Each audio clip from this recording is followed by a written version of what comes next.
All right, everyone, welcome back into another Fantasy Golf video. Going to be breaking down the Memorial Tournament here for you, giving you all the best picks and plays for PGA DFS, as well as touching on some of the best bets that we are getting for this week. Let's go ahead and get into it.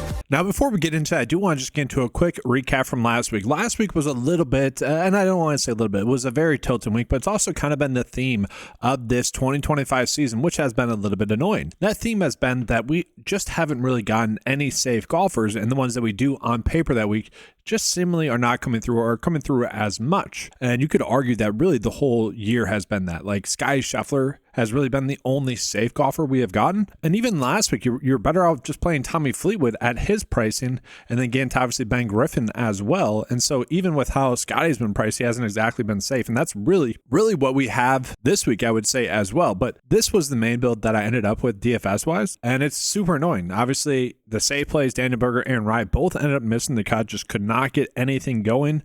And then Harry Hall, Bud Golly, and Hesseltune all getting top 10 finishes. Very tilting. I ended up profiting there, ended up being a fine week, but really just been the annoyance of the season. And I'm trying to figure out really why that has been. And again, it's just been kind of one of those weird years where we haven't gotten safe golfers. And that's when we go through the recent form, you're going to see that again as well, where golfers are just having these random miscuts. And I don't know if that's due to like the scheduling, where there's more signature events and just kind of more unique events in there. Some, signature events are no cut events as well, so not as mentally demanding. It's just been an interesting year to touch on that. Like looking at the field that we have this week, like Justin Thomas is priced fine, but like he's coming off of a miscut at the PGA Championship, a tournament that's set up decently well for him.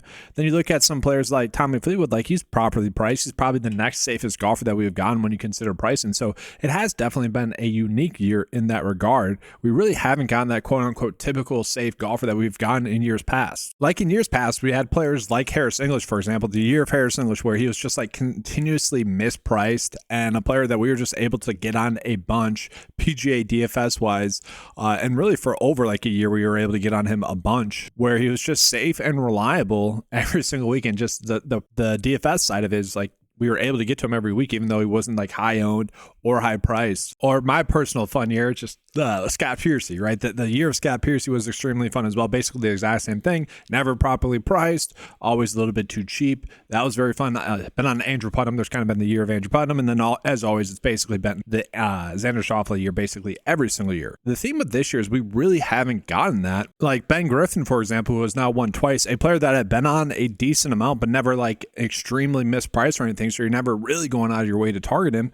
Like he won at the Zurich Classic as a good outright bet, and he won last week as a possible outright bet as well. Like not overly shocking, but again, he's been properly priced. So it's kind of been an interesting year. But the point of that, as we get into like this week's tournament, is that it is a little bit more difficult to dial in on like which golfers we need to be going out of our way to target. Now, in terms of key stats, we know what to be expecting. We've seen this course a bunch. Basically, the only difference that we're worried about is because it's a signature event, it does have a cut, but because it's a signature event, like we are targeting probably just more scores. We do see that echoed in the birdie or better percent. We are also going to be looking at par 5 scoring, greens and regulation, slightly over stroke gained approach, and that's true just like looking back further as well. And so when we look at the golfers that have the best course history, I actually don't love it, just given the fact that if we just go off the course history, we're targeting golfers that haven't necessarily been playing well this year, like Max Homa, for example. Very good course history, having a terrible year for the most part. He did splash a little bit at the PGA Championship.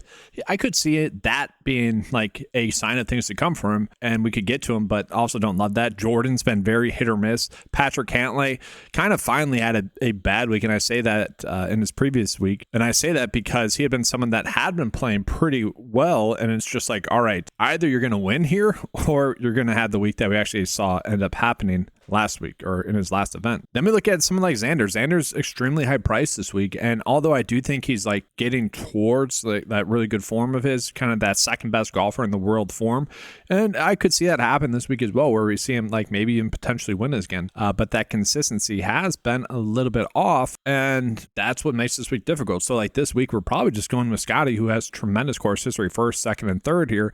And then just figuring out from there, which is not something I particularly like to do. I wish we were at least getting two players that we could have very good confidence in considering the pricing. But we go ahead and get into the golfers that are the best stat fits. This is something that's actually does make the week a little bit easy, I would say. Again, we know which key stats to be looking at, and at least all the top golfers that we want to be on in the field are going to be good stat fits. Now, the issue with somebody like Seb Straka, like Justin Thomas, is they're coming in off of missed cuts, and we don't really love that. Patrick Cantlay as well, coming in off of a disappointing start.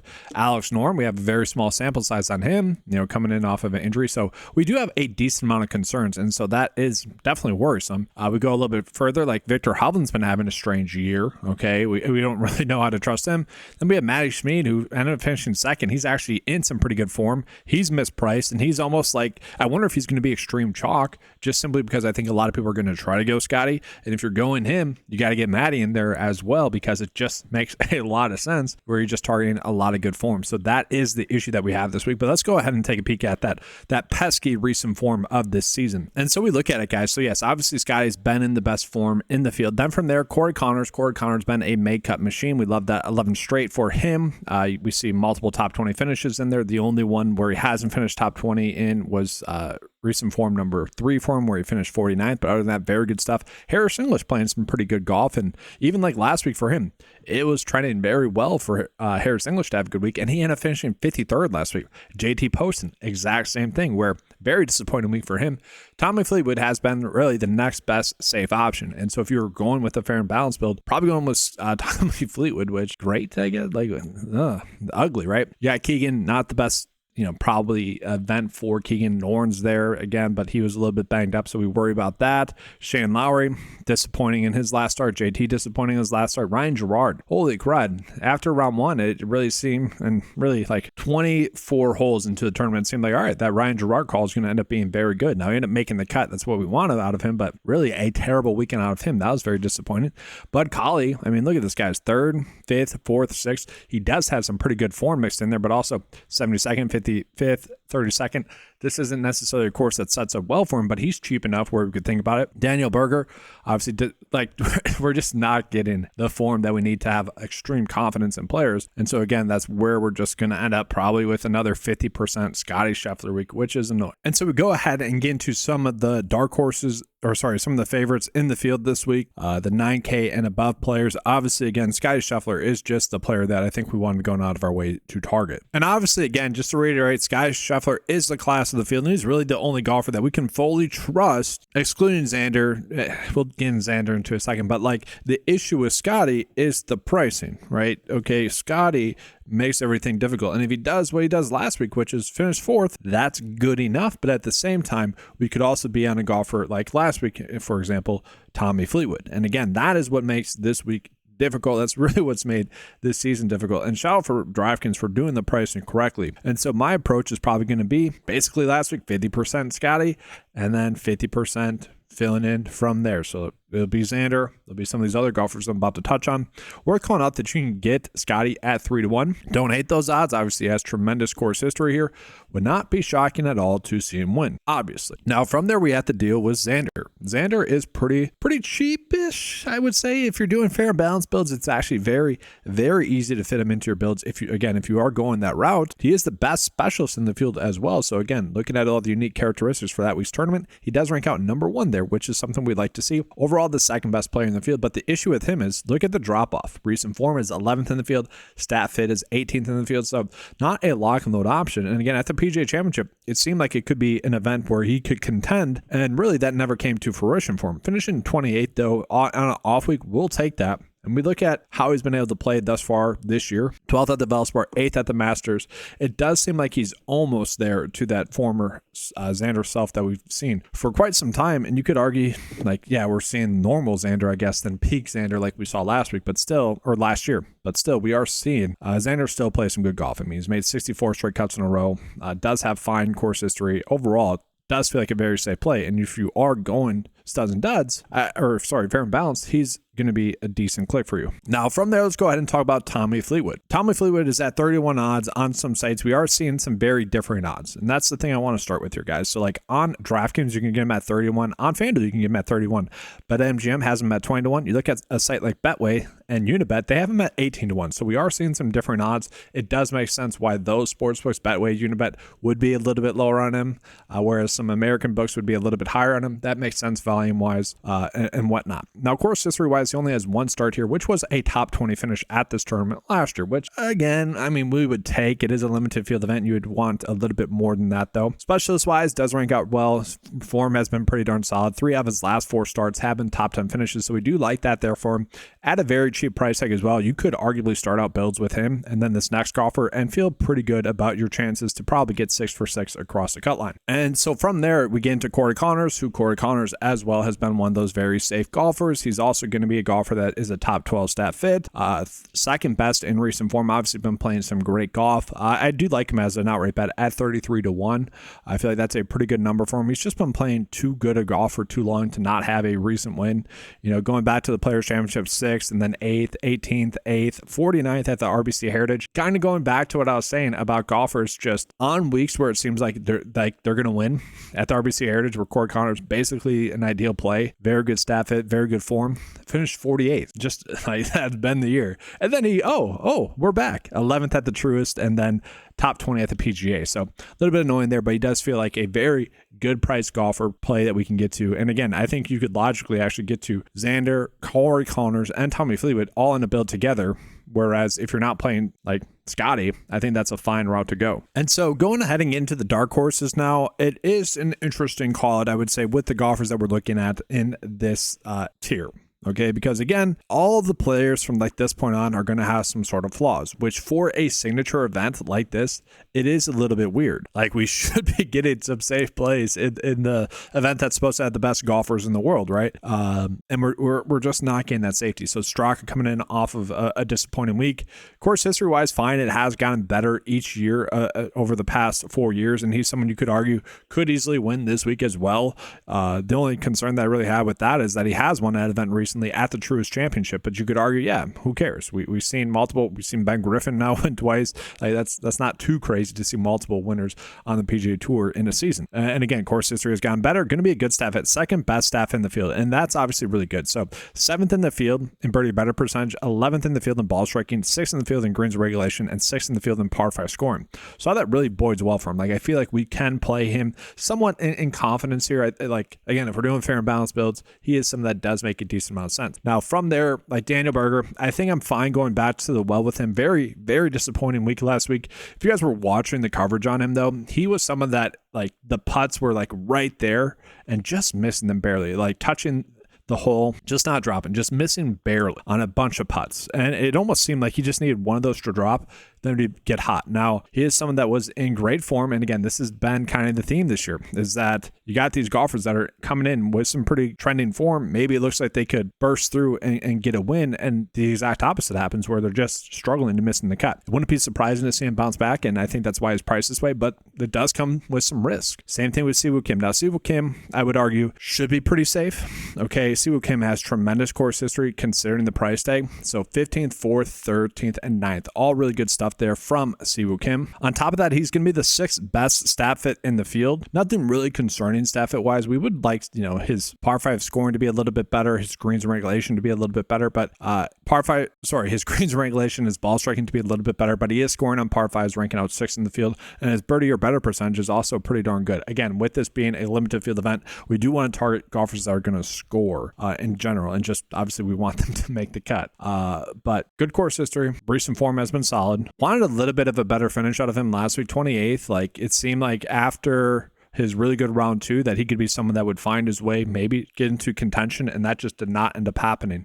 But again, still not a terrible play. And then lastly, I do want to talk about Sungjae Im. So like for DFS purposes, I think he makes a lot of sense in the sense that he's risked, okay? Because the only reason you're playing Sungjae is to get these top 10 or top 15 place finishes that he has had. And he's also done that at this course. So he's finished 8th, 40th, 10th, miscut. That's kind of been the nature of Sungjae over the past 2 years, really after his rookie season when he was extremely consistent. You know, he was one of those players that we were on a bunch his rookie season because he was just safe and always a little bit too cheap. Now he's a little bit risky, but it wouldn't be shocking to see him in a GPP winning lineup. But again, he is very risky. He's not going to be someone you're going to play in a main build. He's going to be someone you might get, overexposure to in GPPs to try to gain some leverage, but that does come with some extreme risk as well. And so now we go ahead and get into the low tier, and this is an interesting mix of golfers. I would argue like Sam Burns, Danny McCarthy are pretty safe options and could be more expensive than they are. You look at Danny McCarthy, he's actually had some pretty good course history. 49th last year was not good, but then he had a 2nd, 5th, and then miscut. So definitely varying results at this course. Recent form has been okay, 17 straight made cuts for him.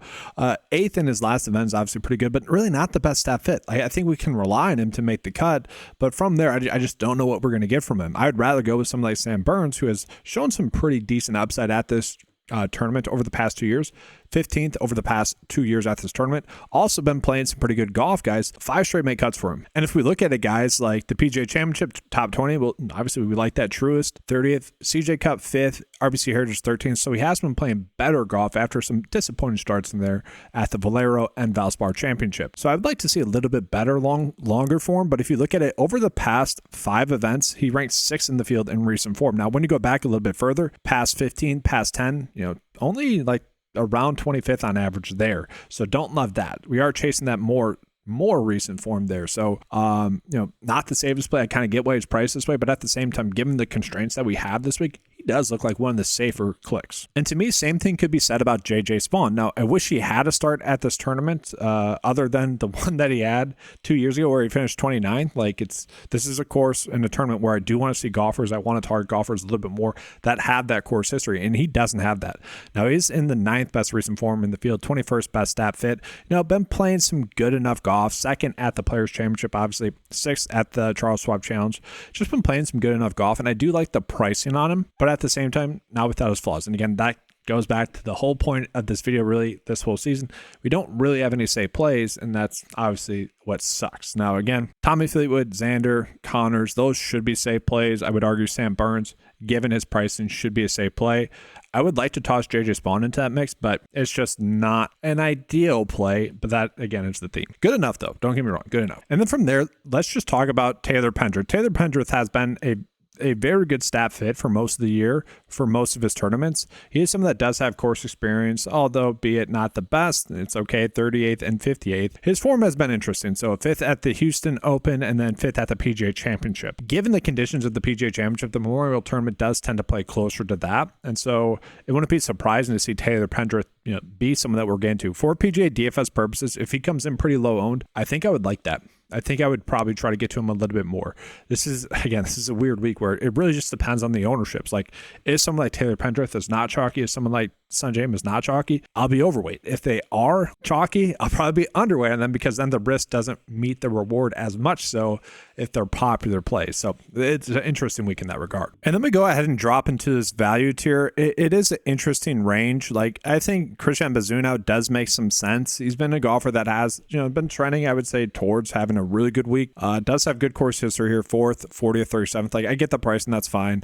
From there, it becomes more difficult. Like, Max Grayson, I'm fine with chasing the form. Okay, stat fit. Like, all in all, I think he's someone that does give us a decent chance at a make cut, and that's something I can get behind. Bud Colley, I don't mind going back to the well with as well. 7 straight make cuts for him. Obviously, that 3rd place finish last week was very solid, but at the same time, this is a different track, right? Like, I don't think we bank on someone like Bud Colley to have a good week, and that's why he's really only the 23rd best stat fit. He is in the top 20 in recent form. We like that. Then we look at someone like Matty Smead, who he is someone that does pop up a decent amount with his stat fit, 16th best stat fit in the field. Now, he does have some mixing results in here, just in general, when you look at his recent form. So 2nd last week, 7th, miscut, 9th, miscut, 89th, 28th. So like really just different results. But again, given the week that we have, if we're just targeting a golfer that can score like he does, ranking 13th best in the field in birdie or better percentage, I like that there. And then 14th in par 5 scoring, I like that. Like across the board, a pretty solid stat fit. And I don't mind the idea of chasing the upside, even if he misses the cut at his price tag. If you are playing him to get to Scotty,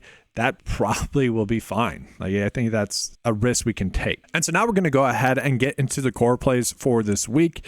Just a reminder though, if you guys are enjoying this video, make sure to give a like and subscribe to the channel if you guys have not done so before. I do appreciate that. If you guys want access to any of the tools that you saw in this video, head on over to 9to5sports.com, get access to all the tools for just $10 a month. Now that being said, I do want to show you guys something that I'm working on here. No promises that this will be live on the website anytime soon, but it's another version of the 9to5 custom model, which hopefully you guys are familiar with. So as you guys know, 9to5 is one of the more unique databases out there for PGA DFS purposes. Gives you a bunch of data points, a lot of data points where it's not seen anywhere else, and you guys can use that to make your own custom models. Another thing that we do is we take it another step further, where if you want to pull in a stat, let's just say driving distance over the last 5 or something like that, you would click on that, and then it's going to bring in the rank in there. So could do like strokes gain and whatnot for that, but we're taking a step further and just putting everything into a rank, because that way the recent form, course history is also right on point with the other data points that we have coming in. And so you can pull in the average based off of that data that we're pulling in. Again, I'm excited to get this out. You got a light mode, dark mode. And once you kind of have the data set that you want, click run here, and then it's going to build lineups based off of that, which to me is pretty awesome. And again, this is just something I'm working on. It's a slight differentiation from kind of the tools that we already have out there. Same stuff though. Then it would show you guys like the player exposure. Like I don't think we're getting to 70% of Ben Griffin. This is based off of kind of last week's data still, I think that's why it's pulling in Ben Griffin. But again, that's just something I'm working on. I'm always working on adding in new stuff for you guys, whether it be for fantasy golf or for the props betting stuff with PrizePicks Underdog. I'm a little excited for it. Maybe this week I'll get that out, maybe next week, maybe in a month, but this is something I'm working on and I think people will appreciate it. But now let's go ahead and get into the core plays. So core play number 1 for me, again, it's more pricing wise. JJ Spawn, I do like the odds at 70-1. I could see a path in which he does end up winning. He is a top 10 stat fit. Also, recent form wise, pretty solid, I would say. And then does have course history. So we do like that. But again, I think if we're playing JJ Spawn, we're playing him to get to obviously Scotty Scheffler. You can get him at 3-1 on some sites, about 2.8-1 on average are the odds that we're getting for him. Just great course history, great form. Obviously, Scotty Scheffler is a player we want to be fitting into our builds if possible. From there, Sam Burns. I really like the pricing for Sam Burns, both really outright wise and DFS wise. So he's priced at 7.9 on DraftKings, 45-1 on DraftKings for outright number. And recent form has been solid. It's been getting better as well. Course history, good enough. 15th in 2 straight starts here. Stat fit, 30th. And I'm giving him about a top 20 projected finish. And then last week, Siwoo Kim. Siwoo Kim, again, if you're trying to fit in Scotty Scheffler, does feel like a very safe click. Recent form has been solid, 28th, 8th, 17th, and 15th. Does have good course history here as well. 15th, 4th, 13th, and 9th. Top 10 staff in the field. Not sure if I necessarily see him winning, but you could potentially get to him at 40-1 odds. So again, the issue with playing Scotty is that we're forced to go with a play like Matty Schmid there at 6.4. I'm fine with that. And then from there, who is another golfer that we can get to? Like maybe, it's just a guess game at that point. Like Sam Stevens, I'm fine with. Ryan Fox, like I'm okay with that. But again, that's kind of the issue with getting to Scotty. Now let's go ahead and show you guys another build that we could potentially get to as well. So I kind of mentioned we could potentially get to like Xander, Fleetwood, and Corey Connors into a build, but I also still like Siwoo Kim. And if we do that, then obviously we are, limiting ourselves on what we can do after that.